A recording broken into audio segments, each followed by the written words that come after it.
Salam Rahayu, salam cerdas dari Surya Lawu Channel.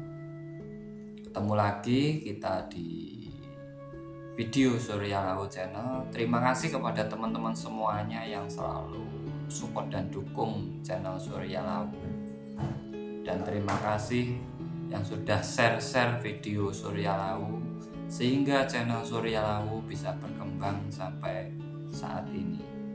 Di kesempatan kali ini saya ingin membahas sumber kekuatan Satrio Piningit sebenarnya dari mana. Sumber pengetahuannya sebenarnya dari mana. Sehingga kelak di saat dia muncul, dia benar-benar disegani oleh semua bangsa.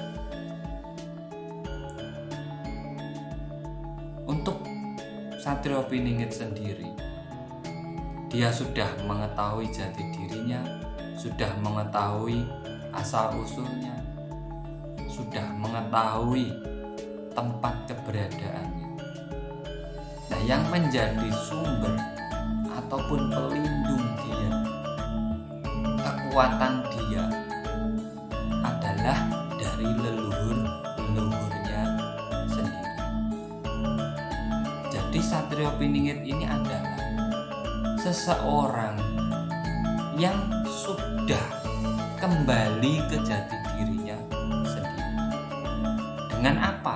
Dengan mengenal leluhur-leluhurnya, dengan menghargai leluhur-leluhurnya, dengan memunculkan kembali ajaran leluhur-leluhurnya, sehingga dia merasa bangga dengan dirinya sendiri dan tidak mudah dipengaruhi, tidak mudah terbawa arus oleh sesuatu yang masuk dari luar. Nah, Satrio Piningit sendiri memiliki kekuatan, memiliki daya, memiliki kemampuan yang luar biasa itu berasal dari dia menghargai leluhur-leluhurnya.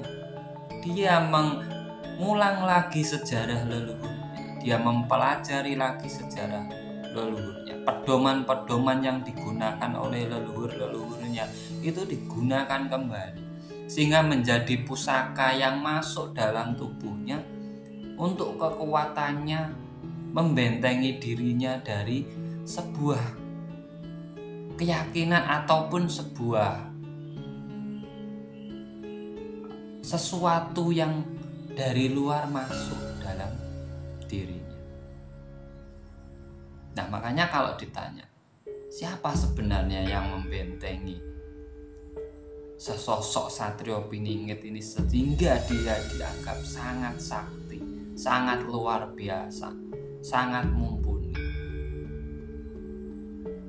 yaitu leluhurnya sendiri.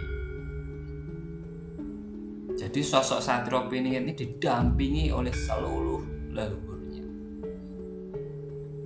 Karena apa? Karena dia mau membangkitkan kembali ajaran leluhur-leluhurnya. Di saat kita melupakan tentang leluhur kita akan kehilangan jati diri kita.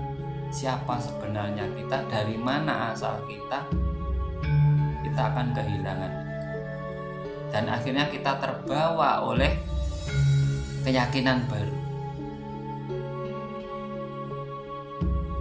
Nah, di sini kita belajar dari sosok Satrio Piningit ini. Kenapa dia mampu? Karena dia belajar dari leluhurnya. Dia dianugerahi oleh leluhurnya sebuah pedoman, sebuah tatanan, sebuah aturan, tata krama dalam kehidupan, dalam menjalani kehidupannya juga. Nah, untuk itu marilah kita kembali ke jati diri kita. Di saat kita ini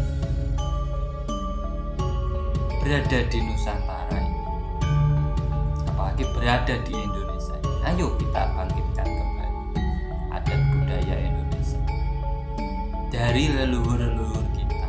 ada Jawa, ada Sunda, ada yang lainnya. Seluruh Indonesia kita bangkitkan kembali budaya-budaya, tradisi, tatanan, ada semua itu dari leluhur kita. Di saat kita melupakan itu sudah, kita akan terbawa pengaruh dari itu. Di situ kita tidak mempunyai kekuatan. Karena apa? Kita mengikuti, kita terpengaruh, kita tidak mempunyai pedoman dalam diri kita sendiri. Jadi kalau Satrio Piningit itu didampingi oleh leluhurnya, benar. Satrio Piningit itu diayomi oleh leluhurnya, benar, sangat benar. Karena leluhur Nusantara ini dulu sangat penuh dengan pengetahuan. Teknologinya juga canggih. Sastra dan budayanya juga luar biasa. Di saat kita mampu keluar dari penjara dalam tubuh kita dan membangkitkan kembali adat budaya leluhur kita, disitulah sampan akan memiliki kekuatan yang luar biasa. Dari saya Surya Lawu, terima kasih. Semoga bisa memberi sedikit edukasi kepada teman-teman semua tentang sosok Satrio Piningit yang menjadi misteri di tanah Jawa. Siapa sebenarnya dia? Kenapa kekuatannya luar biasa? Karena dia adalah putra-putra Nusantara yang mau kembali ke adat budayanya, yang mau kembali memakmurkan Nusantara, yang mau kembali memunculkan, mengenal, menghargai leluhur-leluhurnya. Salam cerdas dari saya Surya Lawu. Share video saya bila ini bermanfaat untuk semuanya. Salam cerdas, salam rahayu. Semoga kita semua selalu dalam